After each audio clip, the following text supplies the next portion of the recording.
Warahmatullahi wabarakatuh.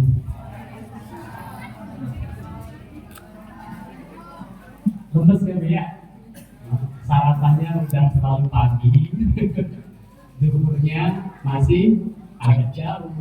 Jadi berarti apa? Masih lemes. Coba, lemes itu ya, adalah pengaruh dari semangat kita.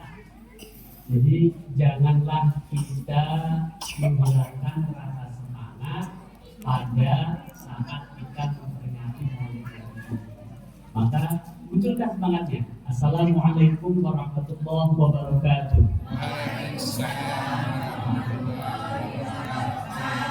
Alhamdulillah. Tapi semangatnya semangat ngapet. Semangat ngapet ya. Khairul umur awsatuha. Sebagus-bagusnya agama itu, apa namanya, persoalan itu adalah yang sedang-sedang. Ngambek jangan, lemes juga jangan, sedang aja. Tapi ada lagi, inna Allah itu yuhibbul mitro. Allah itu ganjil dan suka pada yang ganjil. Ingat Bu, saya belum salam itu sunnah. Bapak dan Ibu serta adik menjawab salam itu wajib. Kalau nggak jawab dosa, karena wajib ya. Oke, kita ganjilkan ya. Assalamualaikum warahmatullahi wabarakatuh.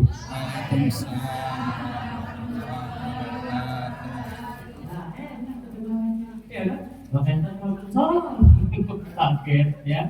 Yang pertama, waalaikumsalam, ya kan? Nah, tapi dengan yang ketiga ini, ibu-ibu insya Allah telah mencapai satu persoalan bahwa sesuatu yang baik itu yang sedang-sedang. Ya, Bismillahirrahmanirrahim. Innal hamdalillah nahmaduhu wa nasta'inu wa nastaghfiruh wa na'udzu billahi min syururi anfusina wa min sayyiati a'malina may yahdihillahu fala mudilla lahu wa may yudlilhu fala hadiya lahu. Asyhadu an la ilaha illallah wahdahu la syarika lahu wa asyhadu anna Muhammadan 'abduhu wa rasuluh. Allahumma shalli wa sallim ala sayyidina Muhammad wa ala ali sayyidina Muhammad. Rabbi shrah lana sudurana wa yassir umurana wa jammil khuluqana. Bapak-bapak dan ibu-ibu jamaah Masjid Al-Hidayah yang dimuliakan Allah, syukur alhamdulillah pada kesempatan siang hari ini kita bermuajahah dalam rangka Maulidun Nabi, ya, Mauludun Nabi, ya, Maulud atau Maulid, Maulud atau Maulid, Maulud atau Maulid, ini ya. Maulud itu asal katanya walada, yalidu, wiladatan, wiladan, ya.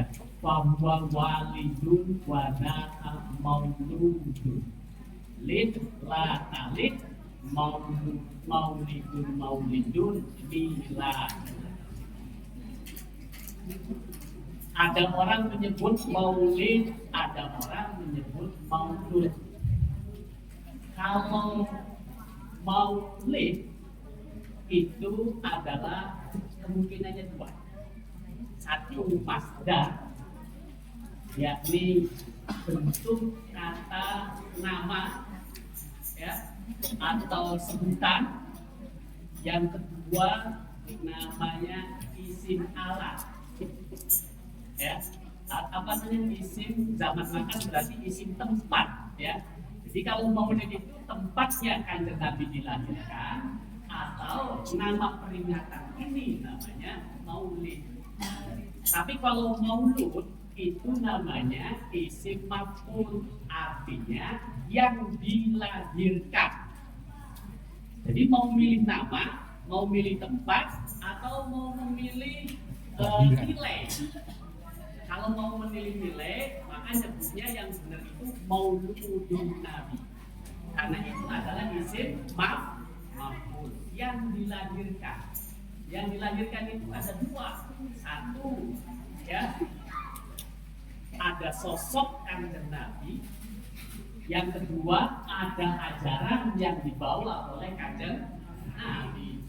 Sosoknya kanjeng Nabi adalah sosok yang lain daripada yang lain. Ajaran kanjeng Nabi adalah ajaran yang namanya agama, yang merupakan aturan dasar kita sebagai umat Islam untuk bagaimana berbuat supaya kita bisa selamat masuk surga. Begitu ya. Jadi kalau maulidun Nabi berarti hanya sekedar sebuah nama. Ya, itulah sebabnya ada orang mengatakan apa arti sebuah nama. Tapi kalau maulidun Nabi, maka ada harapan, ada doa. Ini ada hadisnya, ada riwayatnya. Ya, kalau kita punya anak lahir, maka kasihlah nama. Kalau kasih nama itu kemungkinannya dua. Satu, tawakulan, yakni adalah berharap pada orang-orang yang sudah berhasil. Contoh, ada seorang ahli ilmu, ahli tafsir, namanya Quraisy Shihab umpamanya. Ya, lalu kemudian kita ngasih nama anak Quraisy Shihab. Tentunya harapannya adalah supaya seperti Quraisy Shihab yang sudah jadi, betul nggak Bu? Ya kan? Nah makanya dikasih nama Quraisy Shihab. Ya kan? Itu namanya tawakulan. Yang kedua, nama itu harus berbentuk doa. Namanya siapa? Solihin. Artinya mendoakan supaya anak itu seperti yang ada dalam lafaz namanya. Siapa? Solihin. Jadi orang yang soleh. Ya kan? Maka dalam riwayat yang lain dikatakan untuk nama yang baik itu disebutkan oleh kanjeng Nabi, kasihlah nama Muhammad atau Ahmad. Silakan belakangnya mau nama siapa saja, tapi di depannya ada Ahmad atau Muhammad. Nah, gitu ya. Satu ya. Yang kedua, saya ini merasa bangga. Tidak ada kebanggaan seorang guru kecuali melihat murid-muridnya itu pada berhasil, ya kan? Saya ini nyangkanya Pak Iwan ini ada di Citeramas. Disangkanya di Citeramas di sana. Ternyata adanya di daerah Pekanbaru. Ya, kok jauh amat? Saya baru tahu. Ketika kembali diberitahu di sana saya di Citeramas di sana. Ya, jadi baru ya. Jadi sesuatu yang ketidaktahuan tempatnya di mana, sekarang baru tahu di sini. Bagus ya. Tidak ada doa yang terbaik yang diucapkan dan dipanjatkan oleh seorang kecuali menginginkan para penerusnya atau para murid-muridnya jadi orang yang bermanfaat. Alhamdulillah Pak Iwan bermanfaat, sudah bersama-sama membangun dalam masjid dan meramaikan masjid. Bapak hadisnya membana masjidan banallahu fil jannah. Siapa yang membangun masjid, maka Allah bangunkan rumah di dalam surga. Nah, di sini kebanyakan orang itu hanya bersifat materi menerjemahkan itu tuh. Yakni adalah membana masjid dan bangun saja. Padahal hadis ini tidak selesai hanya membangun. Apa yang perlu dibangun? Fisiknya memang harus dibangun, tapi peradabannya, tapi perilakunya harus dibangun. Bagaimana membangun masjid itu? Tadi ini sudah tertulis tuh. Innama ya'muru masajidallah man amana billahi wal yaumil akhiri wa iqamas shalah wa ita'az zakah wa lam yakhsha illallah fa'asa ulaika ayyakunu minal muhtadin. Ya, saya lihat dari sono ada zakat, kemudian walam yaksha, wah berarti pasti ada namanya karena awalnya di situ. Jadi bukan hanya membangun fisik, tetapi juga membangun peradabannya. Apa peradabannya? Satu, amanah billah, membangun karakter beriman kepada Allah. Yang kedua, apa yang akhir? Ingat hari akhir. Yang ketiga, iqamas shalah, yakni bisa mendirikan sholat. Yang ketiga, wa ita'az zakah. Ya kan? Jadi pertama, hati. Amanah billah, iman. Hari akhir. Kalau kita sudah beriman, untuk persiapkan kita itu akan pulang ke hadirat Allah. Namanya nanti hari akhir. Nah, di dalam kita membangun iman, kemudian ingat balik, itu ada jeda. Betul nggak? Nah, jeda itulah yang harus diisi. Jeda itulah yang harus dilakukan atau amalkan. Apa diantaranya? Wa iqamas shalah, mendirikan sholat. Namanya dalam bahasa lain hablum minallah. Hablum minallah. Wa ita'az zakah, dan mengeluarkan zakat. Itu hablum minan. Nah, walam yaksha illallah, dan kita tidak boleh takut kecuali kepada Gusti Allah. Jadi kalau ibu mau jamaah subuh jangan takut, ya kan? Takutnya hanya kepada Gusti Allah. Setan, perkayangan, jin gak akan berani menggoda orang yang sudah niat dengan baik mau datang ke masjid, mau sholat, gitu kan ya? Nah, itu. Jadi walam yaksha illallah fa'asa ayyakunu minal muhtadin, supaya kita itu menjadi orang yang selalu mendapatkan hidayah atau betul. Intinya apa? Tadi diminta dulu, ya kan? Jadi kita ini selama ini ada bayang-bayang yang memberikan kepada kita sebuah pemahaman, yang pemahaman itu diterima oleh kita, tidak ada penjelasan secara real, sehingga akhirnya kita ada dalam awan bid'ah. Bid'ah. Memang kullu bid'ah dolalah wa kullu dolalah bid'ah itu bahasa Arab. Artinya betul bahasa Indonesianya apa-apa yang tidak dilakukan oleh Rasul. Tapi makna bid'ah seperti itu adalah makna leksikal atau makna kamus, makna bahasa. Nah, kalau bahasa masih bersifat umum, ya kan? Contoh zakat artinya membersihkan. Orang ngepel mobil, ngepel lantai, zakat. Orang bersihin mobil, zakat. Orang nyuci piring, zakat. Karena zakat itu artinya apa? Membersihkan. Apapun bentuk yang membersihkan namanya zakat. Itulah pengertian secara bahasa. Tapi di dalam agama itu ada pemaknaan selain makna bahasa yang bersifat secara umum, ada makna yang bersifat khusus yang disebut makna istilah. Atau dalam bahasa trendingnya, bahasa kitanya, ada makna etimologi, ada makna terminologi. Ada makna umum, ada makna khusus. ada makna lughat, ada makna istilah.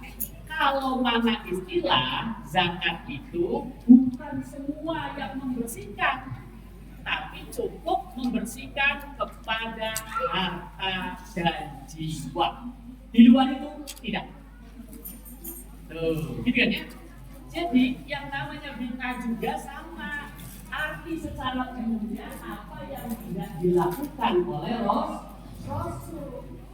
Makna secara khususnya tidak semua perbuatan yang tidak dilakukan oleh Rasul, tetapi perbuatannya terbatas. Perbuatan saja al-ma'asi, yakni adalah sesuatu yang mengandung unsur maksiat, sesuatu yang mengandung unsur yang tidak baik, sesuatu yang mengandung unsur dosa.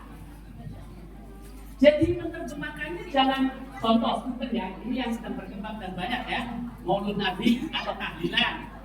Jangan itu pakai contohnya. Contohnya apa? Nih, sholat duhur wajib nggak? Wajib. Rasulullah itu pernah nggak meninggalkan sholat duhur? Enggak. Kalau kita meninggalkan sholat duhur, itu dosa. Itu yang disebut bid'ah. Sekali lagi, ya, sholat duhur itu wajib tidak? Wajib. Nah, pernah nggak Rasulullah itu meninggalkan sholat duhur? Kita meninggalkan sholat duhur. Itu namanya mengerjakan sesuatu yang tidak dikerjakan oleh Rasul. Kenapa? Meninggalkan sholat duhur al-ma'asi, yakni adalah perbuatan dosa. Loh, kalau tahlil itu kan lapan masdar halala yuhadlilu tahlilan, yakni membaca la ilaha illallah. Letaknya kepada orang mati. Nah, memang di Arab tidak berlaku, di sini berlaku. Kenapa? Al-adab mukamah. Ya kan? Kenapa? Karena ada perintah Rasul bahwa ketika ada orang meninggal, ya doakan. Bahasanya seperti itu, ya kan? Bentuknya doa seperti apa? Antaranya ada tradisi yang disebut oleh kita tahlil. Tuh, jadi tahlil itu mendoakan jenazah, mau cari hadis berapa gerobak, saya datangkan. Karena intinya adalah mendoakan jenazah. Gitu loh. Bahwa bentuk doanya seperti apa? Macamnya banyak sekali. Sesuai dengan apa yang berlaku dan yang biasa dilakukan. Gitu. Nah, bagaimana dengan pengudar? Ya kan? Maulud itu tadi menghargai, menghormati Kanjeng Nabi, ingin menilik sosoknya Kanjeng Nabi, ingin menilik ajaran yang dibawa oleh Kanjeng Nabi. Salah satu di antara ajaran yang dibawa oleh Kanjeng Nabi, man ahabbani kana ma'i fil jannah. Siapa yang cinta kepadaku, maka akan bersama-sama dengan aku di dalam surga. Rasulullah sambil menunjukkan kedua tangan seperti ini, Pak. Man ahabbani kana ma'i fil jannah. Siapa yang menyukaiku, mengasihiku, maka akan bersama-sama denganku di dalam surga seperti kedua jemari ini. Nah, bentuknya silakan. Soal debat dan janji, kalau tak kenal maka tak sayang. Nih, saya kasih tahu, Islam itu di dalam perkembangannya tidak mulus seperti yang kita lihat hari ini. Islam itu di dalam perkembangannya melalui liku-liku laki-laki yang tak laku-laku. Artinya banyak kelokan-kelokan.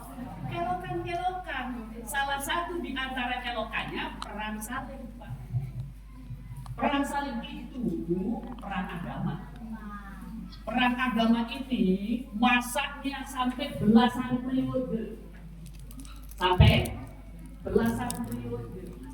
Memang periode pertama, periode kedua, periode ketiga, 4, 5, sampai 6 Islam menang terus.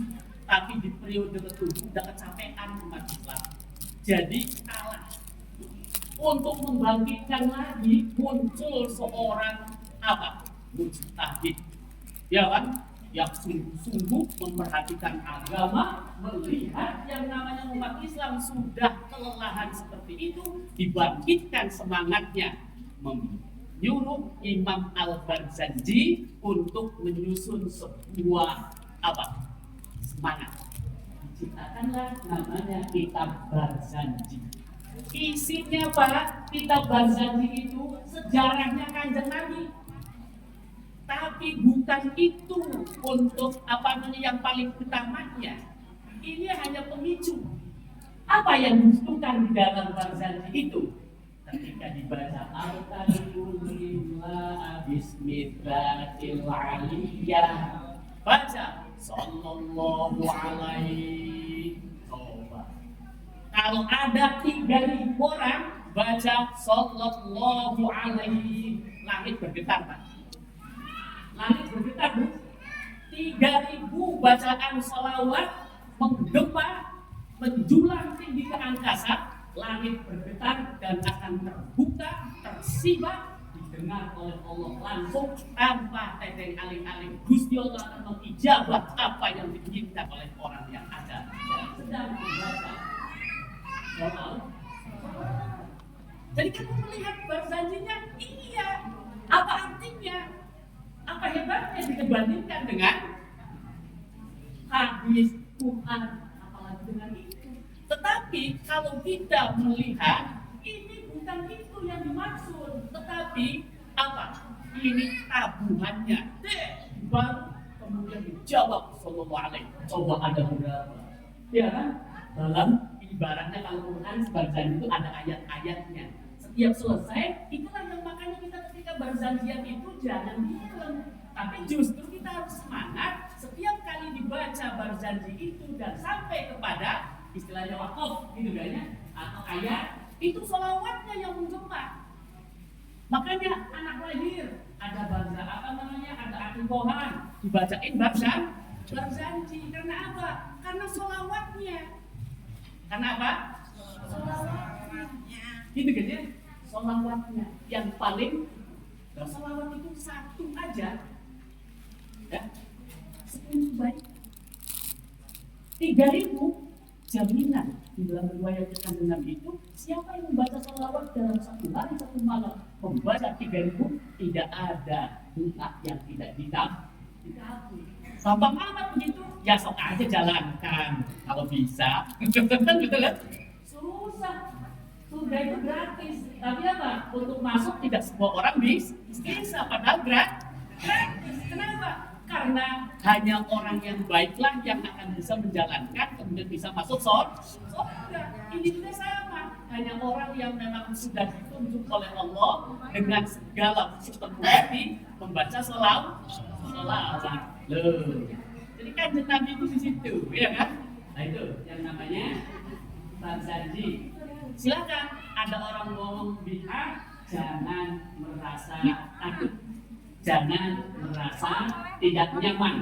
Nggak apa-apa, memang bid'ah, karena bukan bikinan Kanjeng Nabi, bukan aturannya Kanjeng Nabi untuk baca Barzanji. Nggak ada hadis satupun yang menjelaskan bacalah Barzanji, nggak ada. Tapi sejarahnya itu Salahuddin Al-Ayyubi melihat umat Islam sudah kelelahan, sudah semangat, sementara perang masih berlanjut, maka dibangkitkan dengan bacaan-bacaan Barzanji yang kemudian menggema sholawat. Dari sholawat itulah pertolongan Allah datang sehingga umat Islam semangat kembali. Setelah semangat, akhirnya perang sampai dengan periode terakhir dimenangkan oleh umat Islam, jadi langganan menangnya. Jawa Barat baru 3 kali berturut-turut jadi kejuaraan PON. Itu enggak? Baru 3 kali. Umat Islam hanya kalah dalam 1 kali selama belasan periode dalam perang salib atau perang agama. Kenapa? Karena setelah kalah itu dibangkitkan oleh Salahuddin Al-Ayyubi. Wallahu a'lam bishawab, ketika tidak ada Salahuddin Al-Ayyubi untuk itu semua. Yang kedua, tadi menjabarkan dari makna akhbarika nama'i fil jannah. Yang namanya sholawat itu untuk apa? Yang namanya berzanji itu yang paling utama menjawab setiap kali lantunan makan berzanji dengan bacaan sholawat. Yang kedua, mahalul qiyam. Mana mahalul qiyam itu? Tempat kita berdiri. Mengapa kita harus berdiri? Sebab kita ini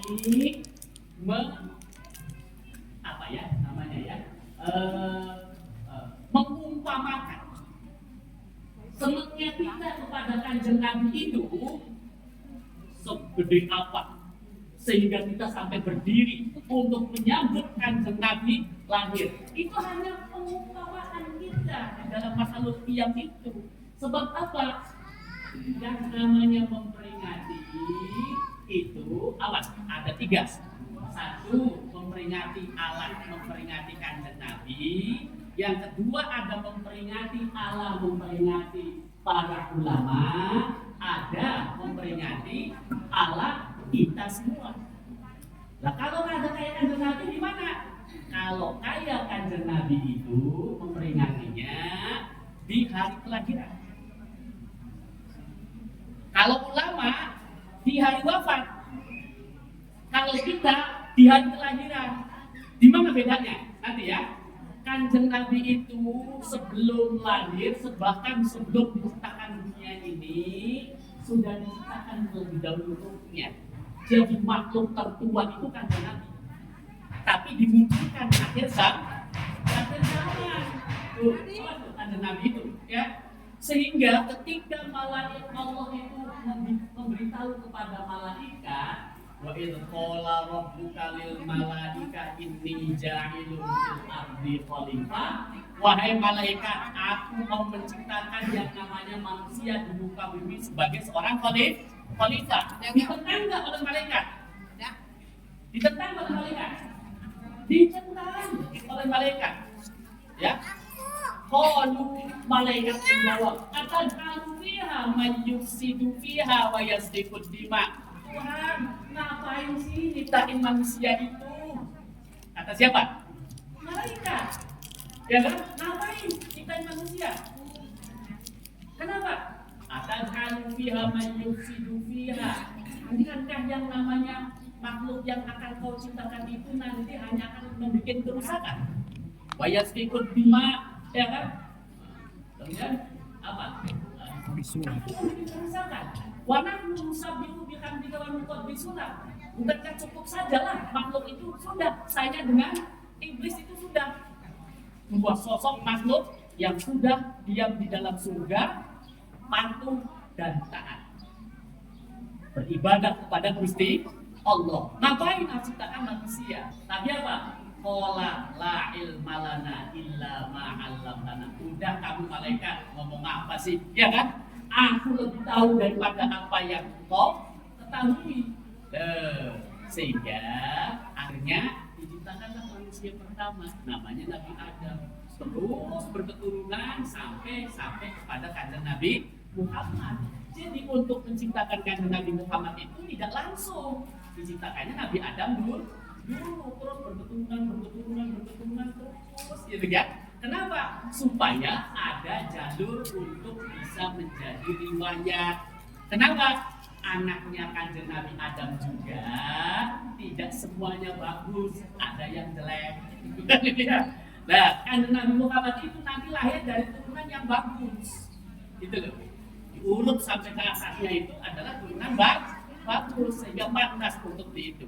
Nah, sehingga Kanjeng Nabi Muhammad itu sebelum dunia diciptakan sudah hadir, ketika mau menciptakan bikin heboh, setelah dunia ini diciptakan juga, kitab-kitab sudah menyuarakan tentang adanya sosok makhluk yang bernama Muhammad telah akan hadir membawa risalah. Injilnya, Tauratnya, Zaburnya, semuanya memberitahu kepada umat manusia sebagai pembelok agama. Ya kan? Sehingga sebelum Nabi Muhammad itu jadi Rasul, ketika berumur 12 tahun, berangkat bersama-sama dengan pamannya mau berdagang ke negeri Syam. Di tengah perjalanan ketemu dengan pendeta Bahiro. Tahu nggak? Dengar itu, pernah mendengar begitu? Pernah kan? Di tengah perjalanan di stop, wah ini ada orang yang ciri-cirinya dari muka, dari sikap, dari fenomena, dari apapun sudah termaktub di dalam Injil. Oleh karenanya ini bukan orang sembarangan dan inilah orang yang akan menjadi pemimpin besar. Dan inilah yang namanya Muhammad itu adalah orang yang akan menjadi nabi. Bahaya kalau ada orang yang memperhatikan orang ini lalu kemudian dibiarkan berangkat. Dilarang oleh pendeta Bahiro antara Kanjeng Nabi Muhammad dengan pamannya Abu Thalib, sehingga disuruh pulang lagi demi untuk menyelamatkan sosok yang bernama Muhammad Rasulullah, calon Rasulullah SAW. Karena berbagi kan sebagai itu umur 40 tahun kan? Pulang lagi karena ciri-cirinya. Setelah dilihat sosoknya, dilihat di belikat kanannya, apa? Siapa namanya? Di punggung, ya belikat kayak ini namanya. Yang kanannya, oh benar ada cap kenabian segitiga. Allah wahdah la syarikalah. Ya kan? Nah, sudah tertulis di situ. Maka disuruh pulang. Inilah orang yang akan menjadi pemimpin besar yang sudah dibewarakan di semua kitab-kitab Gusti Allah, yakni Zabur, Taurat, dan Injil. Gitu ya. Makanya apa? Kanjeng Nabi itu sejak lahir sudah membawa pengaruh. Begitu lahir Pak, Kanjeng Nabi itu Abdul Muthalib, nenek kakeknya itu sedang ada di sekitar Ka'bah, namanya juga Kucet. Jadi berarti lagi bersihin, lagi nata, lagi ngurusin, ibaratnya lagi nyapuin atau apa gitu ya. Kaget, tiba-tiba angin kencang, ya istilahnya apa? Langit kok terang benderang, ya kan? Kemudian apa? Berhala itu ketika Kanjeng Nabi Muhammad lahir itu dihuni oleh berhala-berhala. 360 berhala berderetan besar kecil baik di dalam ataupun di luar Ka'bah. Nah, kebayang oleh kita, Ka'bah segede itu dimuatin yang namanya berhala 360. Berarti kan luar dalam penuh, betul nggak? Oh, mana ada yang gede-gede, ada yang apa? Itu hancur dan tumbang langgang semuanya. Sehingga yang namanya kakeknya Kanjeng Nabi Muhammad yang bernama Abdul Muthalib itu merasa aneh, ini ada apa? Melihat ke atas, kok ada cahaya meropong ke atas sampai sedemikian terangnya. Begitu dilihat keluar dari Ka'bah, ternyata cahaya itu berasal dari rumahnya Siti Aisyah. Apa? Siti Aminah. Siti Aminah. Ibunya Kanjeng Nabi namanya siapa? Siti Aminah. Terang-terang dari situ, ya kan? Akhirnya bergegas pulang. Begitu mendengarkan suara tangis bayi, jadi bikin heboh semuanya, ya kan? Sehingga apa? Kita memperingati Kanjeng Nabi itu secara totalitas di situ. Maka di awal, karena apa? Kanjeng Nabi itu sejak awal perlu dibahas. Kanjeng Nabi itu adalah sejak sebelum adanya juga sudah bisa dibahas. Kalau ulama, nah bedanya memperingatinya itu setelah kematian. Kenapa setelah kematian? Sebab kalau ulama itu manusia biasa yang tidak dipandu langsung oleh Allah, tetapi hanya dipandu oleh ilmunya Gusti Allah. Akan Nabi dipandu langsung oleh Gusti Allah. Kalau ulama dipandunya oleh ilmunya Gusti Allah. Sehingga kenapa memperingati setelah meninggal? Setelah meninggal diketahui bahwa ulama ini adalah bagus, soleh. Sehingga dikenalnya itu adalah setelah diketahui bahwa dia adalah orang soleh. Betul nggak? Makanya namanya bukan maulid atau maulud, ya kan? Tapi apa? Haul. Namanya apa? Haul. Tepung tahun. Ya kan? Tepung tahun telah terjadi sebuah sejarah di mana hamba Allah yang bernama Kiai Fulan telah mengukir dalam kehidupan, menciptakan satu kebaikan, santrinya banyak, santrinya pada jadi orang berhasil, santrinya pada membimbing umat dan membina umat, ya kan? Sehingga inilah orang yang merupakan orang yang sukses, sehingga dikenang oleh para santrinya dengan kaul pertama, kaul kedua, kaul ketiga sampai ratusan ribuan silakan. Ya kan? Bagaimana dengan kita? Kita ada ulang tahun, sama lahir, tapi apa? Bukan kayak Kanjeng Nabi, bukan kayak kiai. Kita ini ulang tahunnya setiap tahun. Kenapa setiap tahun? Karena kita ini berharap kalau orang yang dilahirkan ini menjadi orang yang baik.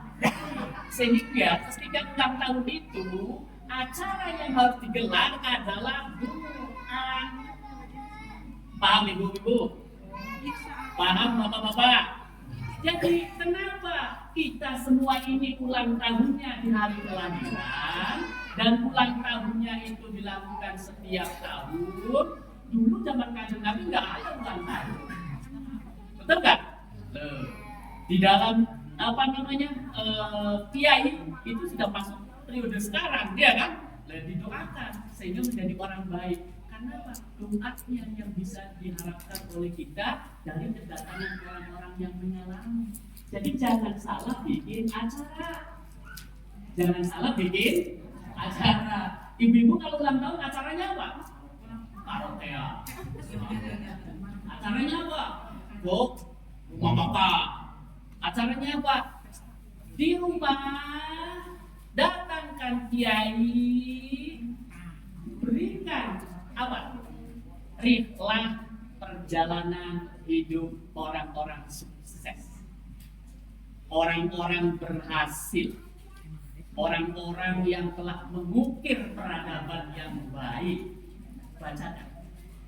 Boleh Kanjeng Nabi, boleh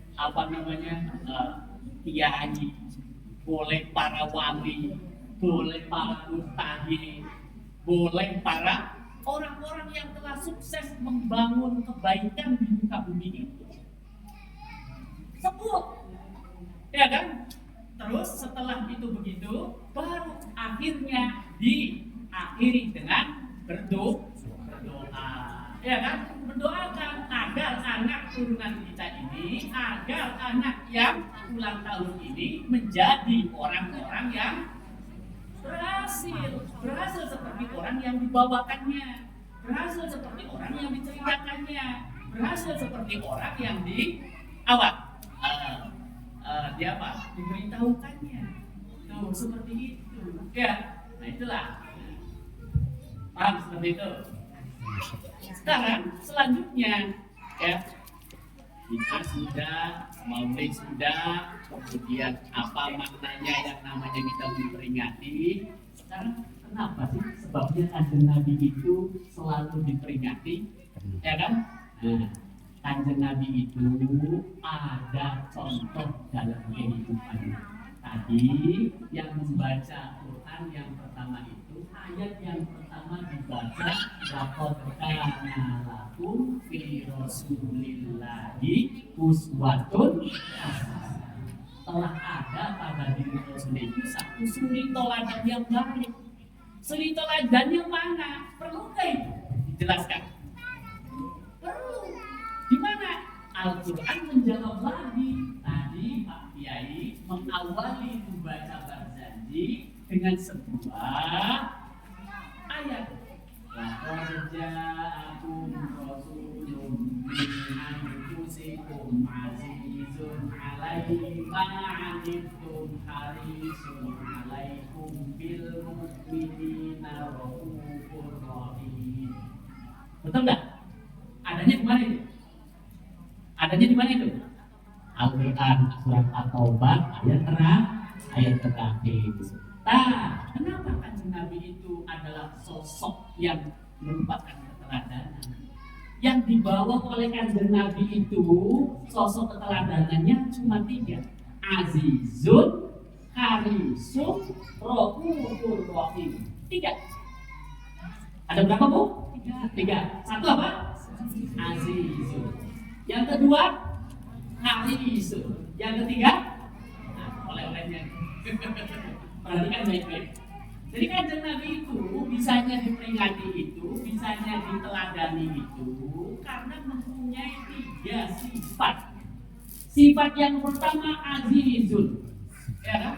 Azizun itu Kanjeng Nabi itu bersifat tegas, bersifat apa ya namanya itu? Ya. Jadi Kanjeng Nabi itu adalah aziz. Aziz itu layyin, hayyin, qoribin, sahlin atau sahilin boleh. Ya kan? Kanjeng Nabi itu dalam dirinya itu ada ketegasan, ada apa? Sesuatu yang memang tidak bisa digoyang oleh apa? Oleh apapun. Contohnya apa? Ketika Kanjeng Nabi itu berdakwah, ya banyak ditawari oleh musuhnya. Muhammad, ayolah, sudahlah, kita cincau aja. Apa cincau itu? Ya, kita sepakat aja lah, ya kan? Apa?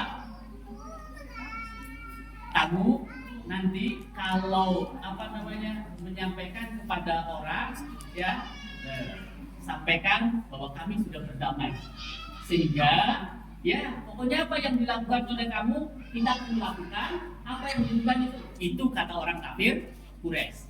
Sehingga akhirnya Kanjeng Nabi menjawab, oh tidak, ini adalah agama yang dibawa oleh saya dari Gusti Allah untuk harus disampaikan, ya.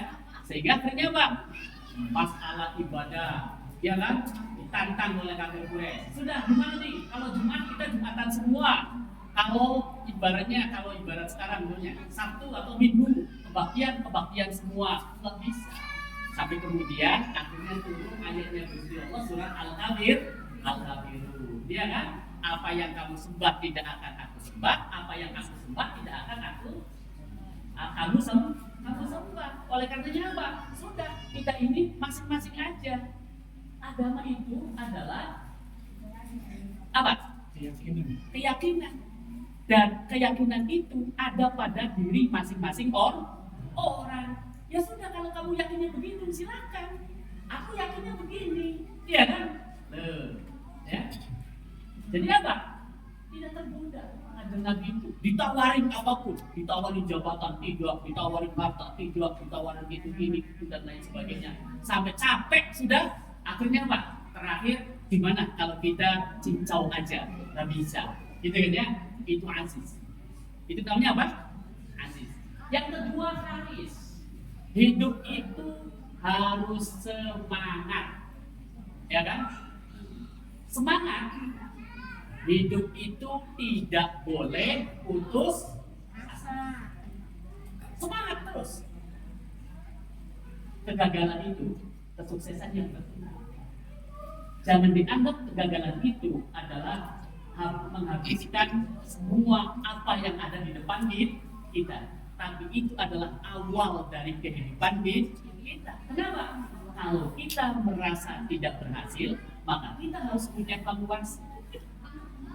Kok saya jualan bubur, nggak laku-laku? Ya kan? Harus mengevaluasi.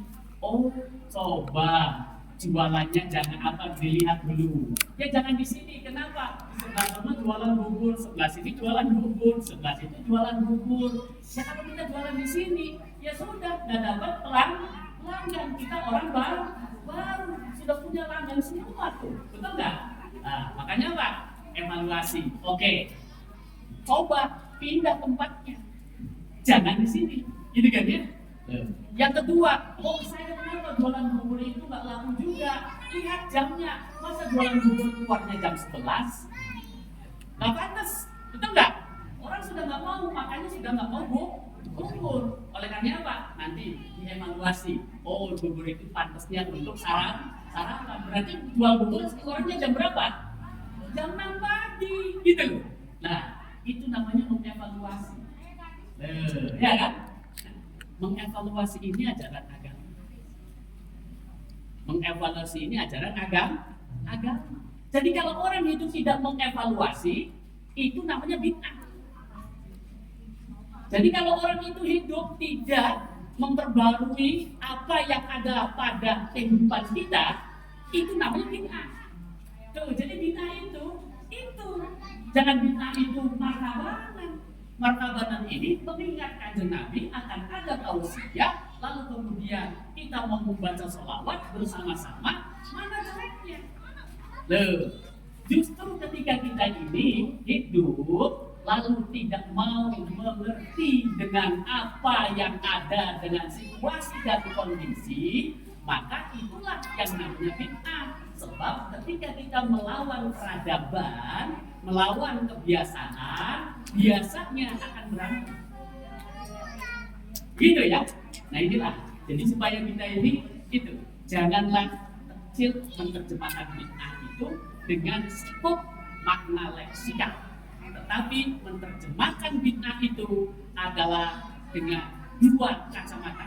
Satu, pengertian secara bahasa, yang kedua adalah pengertian secara istilah. Nah, secara istilah inilah. Nah, di kita ini, kenapa Islam itu kok jadi sekarang ini jadi banyak berantem ini?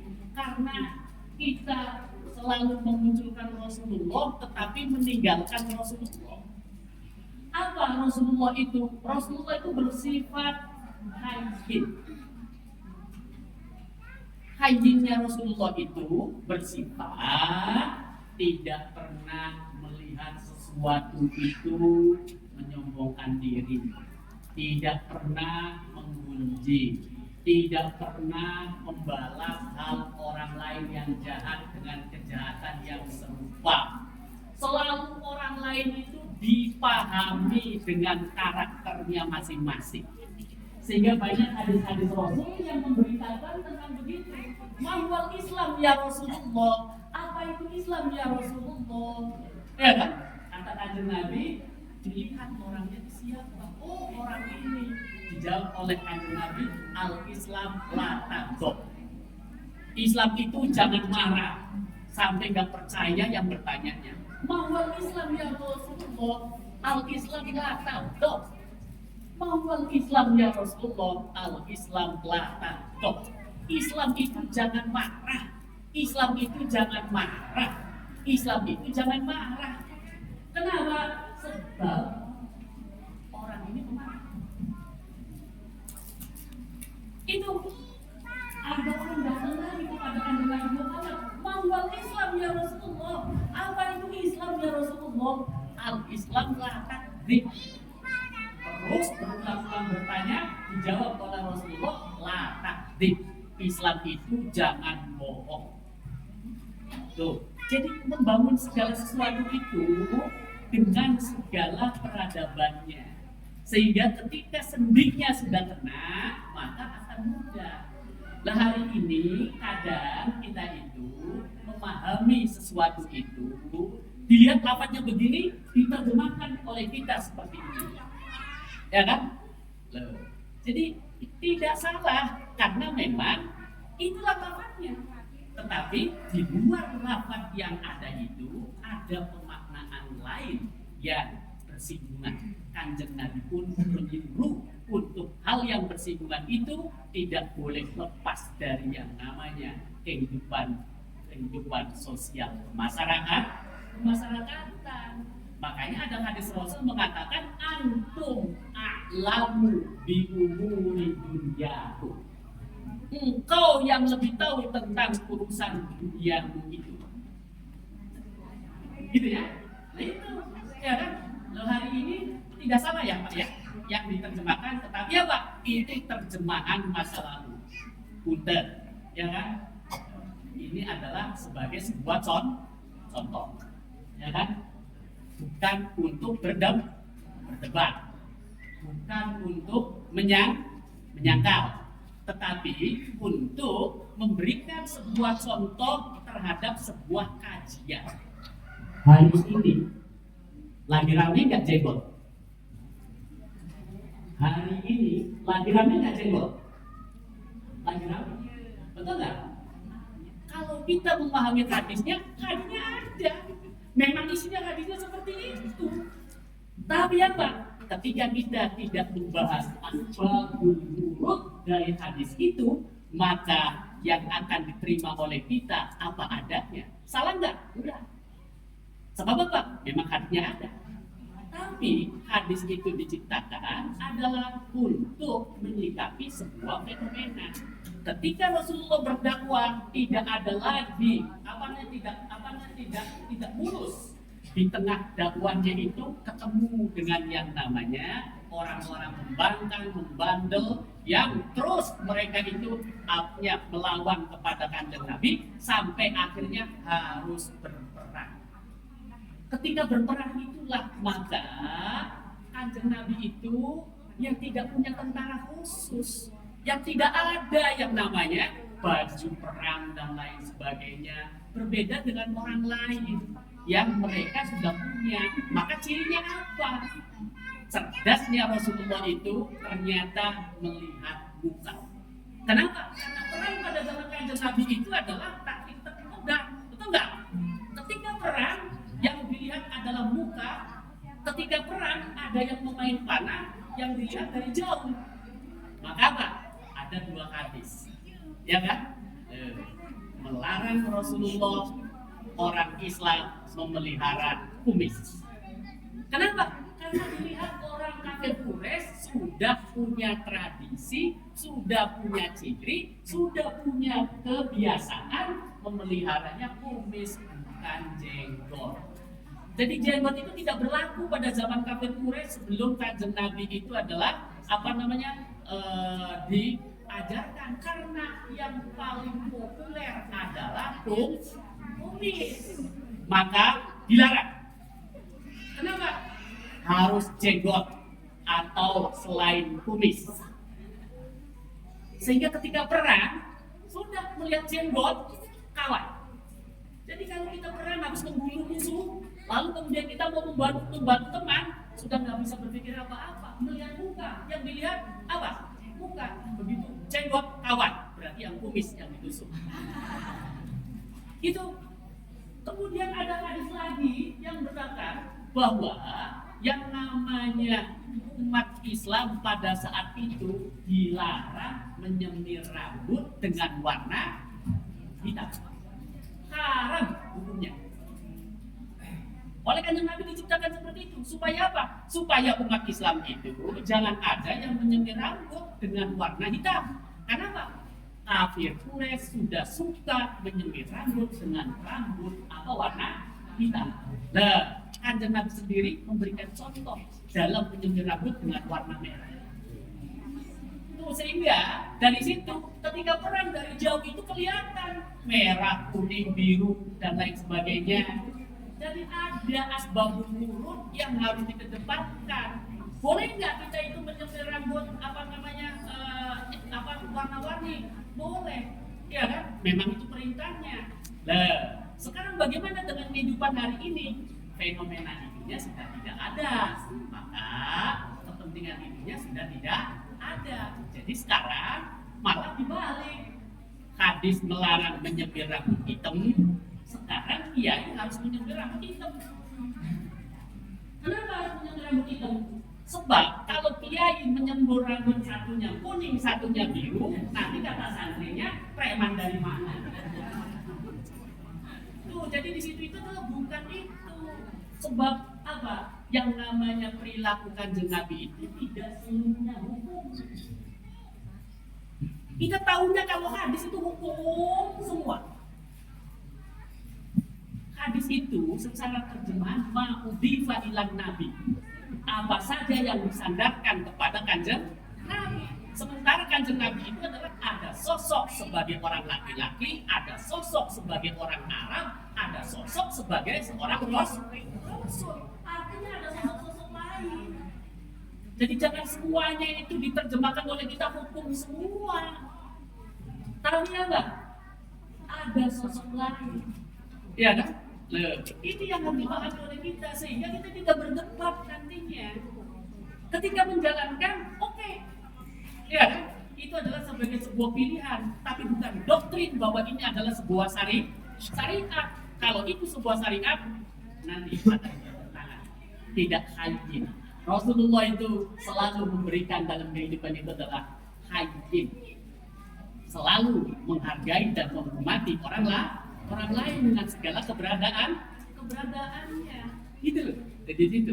Ya contohnya maunya apa? Hari ini baju, ya kan? Gamis. Ya baju orang Arab sampai hari ini juga Raja Salman juga masih pakai baju gamis. Ya kan? Loh, yang disebut oleh kita disebutnya baju gamis itu adalah bajunya Rasulullah. Kenapa tidak mengatakan bajunya Abu Jahal?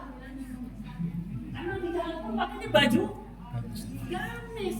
Bahkan sebelum kanjeng Nabi Muhammad itu orang Arab sudah pakai baju gamis. Jadi baju gamis yang dipakai oleh kanjeng Nabi itu adalah tradisi orang Arab. Nah tradisi orang Indonesia pakai bajunya batik, koko, betul nggak? Sarung. Jadi selagi bahwa kemudian saya memakai baju gamis karena umpamanya apa pilihan saya, boleh. Tapi kalau doktrin bahwa ini adalah baju Rasulullah, tunggu karena nanti ada yang mengkaji dan ada orang yang tidak sependapat. Nah kalau tidak sependapat, ribut nggak jadinya? Ribut. Kan persoalannya nggak penting. Persoalannya nggak pernah penting. Iya kan? Allah tidak akan pernah melihat orang itu adalah pakai baju koko atau pakai baju gamis. Yang penting satrul aurat. Ya. Jadi pakaian umat Islam itu satrul aurat, menutupi aurat. Sementara gamis, koko, sarung adalah desain. Jadi kalau desain ya bebas. Yang penting satrul aurat. Jadi pesan untuk ibu-ibu, silakan pakai baju apapun bentuknya, tetapi harus satrul aurat. Maka jangan sekali-kali ibu itu keluar dengan memakai legging. Paham? Paham? Jangan sekali-kali pakai legging. Itu adalah orang telanjang warnaan. Iya kan? Semua kelihatan semuanya. Tidak ada yang tidak kelihatan. Betul nggak? Pakai ini jadinya danamon. Apa danamon? Dana motor. Pakai celana, ya kan? BCA. Ujungnya cukup ambak. Jangan. Tapi apa? Ya bolehlah kita mau pakai celana boleh, tapi celana ini yang bisa menutupi apa? Tangan kita. Bolehlah kita pakai bajunya yang bisa menutupi dada kita. Sehingga kalau toh harus bentuk celana kulot, tahu celana kulot? Celana kan? Tapi tidak kelihatan pantat kita, tidak kelihatan apa paha kita. Ya pakai baju yang itu kenapa? Dasarnya pakaian Islam itu satrul aurat. Nah ini kadang tidak dijelaskan dalam agama itu hal-hal semacam itu. Padahal apa? Katakan Nabi antum a'lamu bi umuri dunyakum. Engkau yang lebih tahu tentang urusan dunia itu. Silakan dunia itu dikaji. Mana aslun, mana far'un. Yang asal tidak pernah berubah sampai kapanpun dan dimanapun. Yang far'un pasti berubah dari waktu ke waktu, dari tempat ke tempat, dari orang ke orang. Aslinya apa? Islam itu ya pakaian, ya tadi satrul auratnya. Desain itu apa? Silakan mau beda bagaimanapun, ya kan? Jadi mau berubah, mau ada apa dan lain sebagainya, jangan nanti dengan itu. Karena apa? Kita hidup tidak bisa dengan melepaskan diri dari apa yang ada merupakan perkembangan dari kehidupan. Tetapi semua yang ada dalam perkembangan itu harus rahmatan lil alamin, memberikan rahmatan kepada orang, yakni adalah kita sebagai umat Islam harus bisa memberikan kita ini selamat. Ya kan? Dan itu banyak Pak, kehidupan begitu itu. Yang kadang kita adalah persoalan-persoalan yang kayak begitu itu adalah di apa? Dimanipulir oleh kita, ya kan? Dimanipulasi oleh kita dengan keterangan-keterangan yang kadang suka tekstual, ya kan? Atau yang berlebihan sehingga sekuler. Padahal kan apa? Khairul umur awsatuha. Terlalu tekstual jangan, terlalu sekuler jangan. Ada batasannya semua itu. Yang sedang-sedang saja. Agama itu menganjurkan seperti itu dan tidak pernah berubah. Contoh zakat. Ribut nggak zakat dengan uang? Sampai hari ini masih ada yang memperdebatkan. Betul nggak? Iya, zaman kanjeng Nabi itu zakat kutil balan pakainya korma. Betul nggak? Hari ini di kita, ya bukan hari ini, sejak dulu di kita bukan makan korma. Makanya apa? Nasi. Korma itu buat jadi bu, dipetik dari pohon langsung betul nggak? Perlu nggak ada proses? Perlu ada proses? Nggak ada. Tadi bisa dari pohon bisa? Nggak bisa. Prosesnya banyak. Nyelip dulu. Kalau merontokin sama, itu juga ngambil ya. Nyelip dulu. Kan tidak ada di korma. Selesai diselip, selesai belum, dia makan dulu di tanah dulu. Korma ada nggak di tanah? Nggak ada. Betul nggak? Selesai sudah jadi nasi, bisa langsung dimakan? Enggak juga. Dia makan nasi, lauk dulu, baru bisa dimakan. Ada tahapannya nggak? Panjang. Tahapannya itu, ya tinggal lihat masing-masing. Di kota itu untuk menciptakan yang namanya beras jadi nasi, air harus beli. Bahkan mungkin di sini air harus beli untuk bikin nasi. Kenapa? Saya tadi wudhu di sana, ya kan? Airnya itu tambah keruh, ya kan? Sama kayak di anggapan. Airnya apa? Tidak bisa dipakai, iya kan? Nah, harus beli kan? Kalau beli harus dengan apa? Uang, betul nggak? Loh, jadi hari ini malah justru ketika kita melihat fenomena zakat yang terbaik itu adalah uang, bukan beras. Sebab tadi oke bicara makanan pokok, tapi runtutannya banyak. Gasnya nggak ada, dengan uang bisa beli. Lauknya nggak ada, dengan uang bisa dibeli. Ya kan? Loh, sehingga dengan kita menerjemahkan seperti itu tidak anti terhadap sebuah perubahan-perubahan, tetapi tetap maslahat di dalam kehidupan. Nah, kita menerjemahkan hadis semuanya kelontongan seperti itu dengan tidak dikaji itu ini, apa yang terjadi? Melengkung sendiri Pak pada akhirnya yang berbicara seperti itu. Oleh karenanya Pak, salah sih tidak, cuma tidak tepat untuk dilakukan di dalam sebuah wilayah. Nah, ketika tepat ya sudah hari ini kita itu. Karena apa? Belum lagi ketika kita berbicara yang namanya zakat fitrah, tujuan lainnya untuk apa? Kan untuk supaya orang tanggal 1 Syawal itu bisa bersuka cita, betul nggak? Salah satu di antara cirinya yang namanya zakat fitrah. Tidak boleh besok tanggal 1 Syawal yang merupakan hari lebaran ada orang sedih, ada orang nggak makan, ada orang apa. Oleh karenanya Pak, disitulah kita apa? Ada kepentingan hari ini orang bajunya harus baru. Contohnya anak kecil, kalau belum punya kaos Batman, kaos Superman, belum lebaran, betul nggak? Coba kalau ibu untuk beli kaos Superman, Batman nggak punya duit, apakah pakai beras? Sulit nyari kaos Batman, Superman-nya. Gitu ya. Dan inilah yang merupakan sebuah contoh-contoh yang diberitakan oleh Rasulullah dengan bahasa-bahasa yang sederhana, tapi kupaslah pada masanya gitu. Nah seperti tadi, kalimatnya cukup sederhana, Tetapi apa? Maknanya luas ketika dikaji dengan pendekatan-pendekatan lain. Rasulullah bersifat hayyin seperti itu. Kemudian bersifat layyin dalam menyampaikan itu tidak galak, tidak menyakiti orang, tidak enakan orang. Galak dengan bahasanya yang tegas, dengan bahasanya yang apa adanya, dengan bahasanya yang bisa dimengerti oleh masyarakat dan lain sebagainya, dengan penerimaan masyarakat pada saat itu. Kemudian Qori, Kanjeng Nabi itu bersifat dekat dengan anak-anak dekat, dengan pemuda dekat, dengan ibu-ibu dekat, dengan bapak-bapak dekat, semua didekati.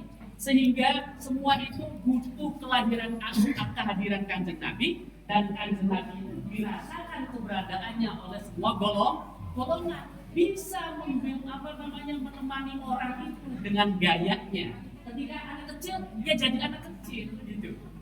Ketika dengan orang muda, dia jadi orang muda. Ketika dengan orang tua, jadi orang tua. Lagi, Qori. Yang terakhir, sakti. Kanjeng Nabi itu selalu memudahkan segala persoalan. Tidak bisa memaksakan orang langsung ingin membalik orang itu seperti membalik telapak tangan dari hitam menjadi putih, dari putih menjadi hitam. Tapi apa? Kanjeng Nabi selalu mendekati orang itu, lihat orang. Tadi contohnya sudah, ada orang mau masuk Islam, ternyata dia adalah pendusta. Islam itu jangan dusta.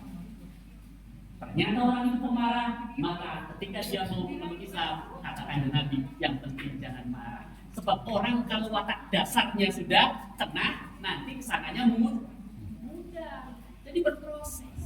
Islam itu mengajarkan berproses. Inilah sebabnya bahwa mauludun Nabi itu harus diperingati.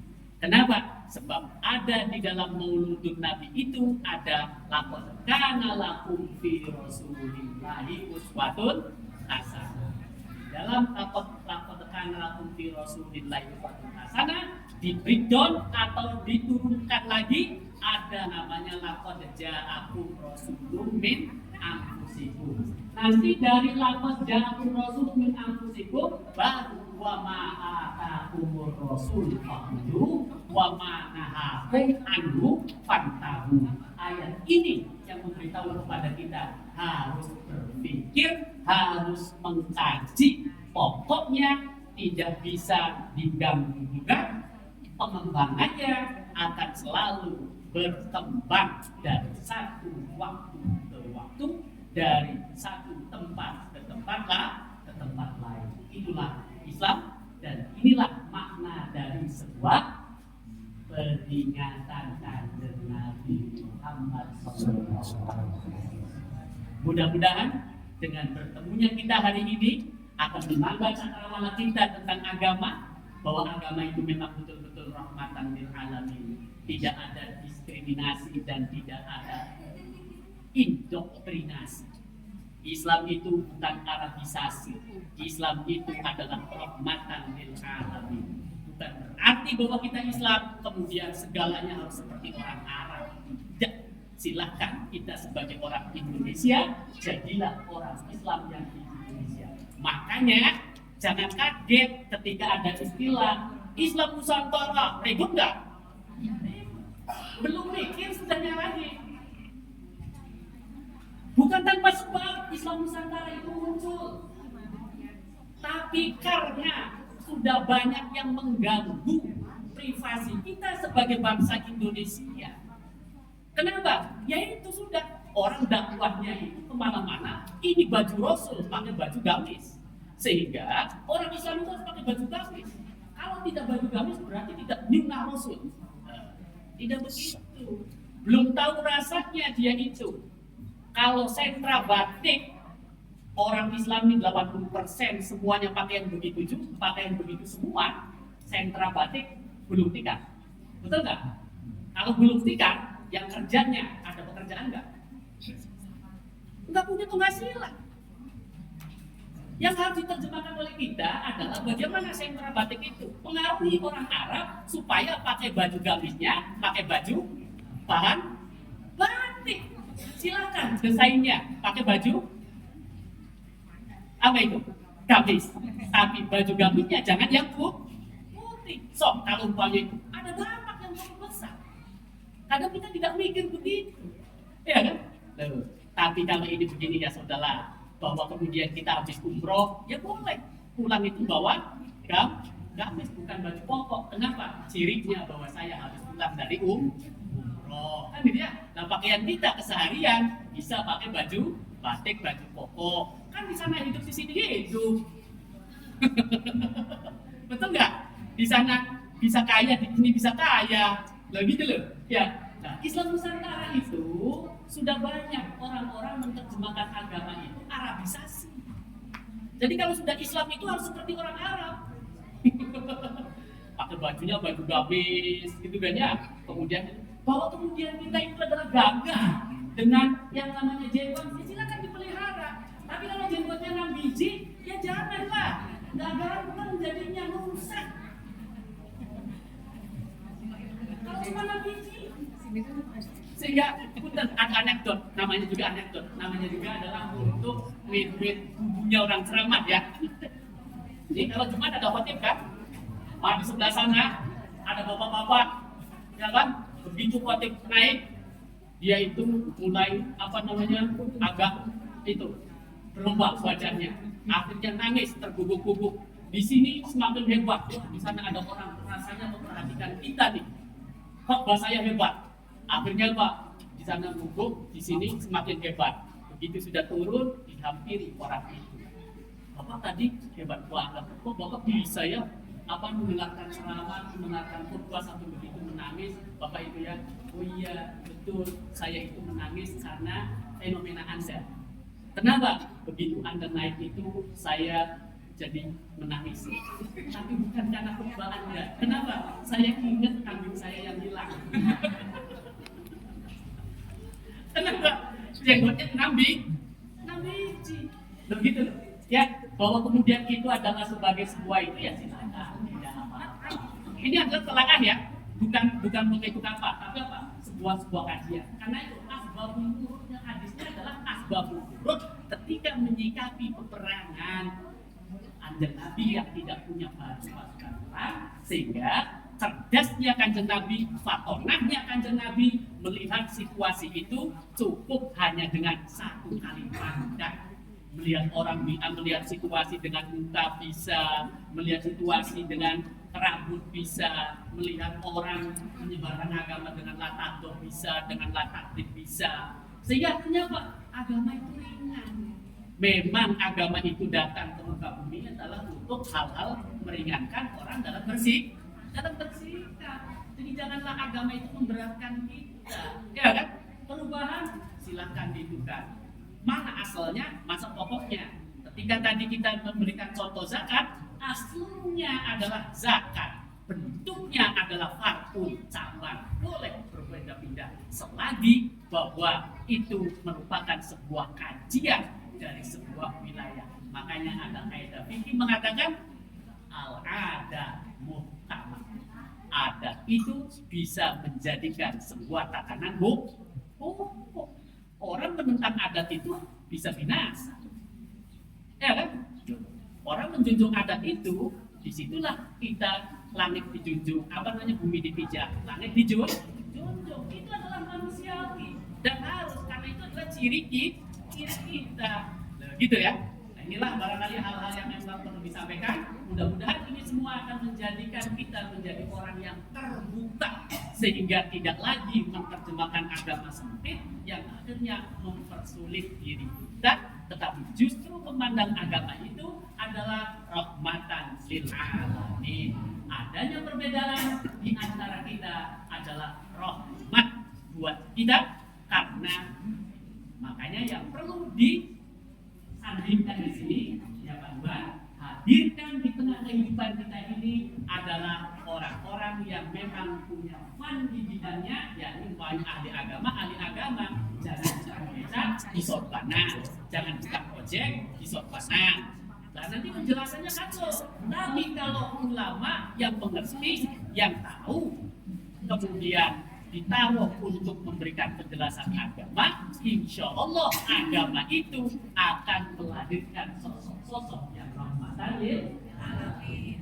Barangkali itu saja yang bisa disampaikan. Mudah-mudahan ini semua menjadi buah dari kita memperingati Maulid Nabi SAW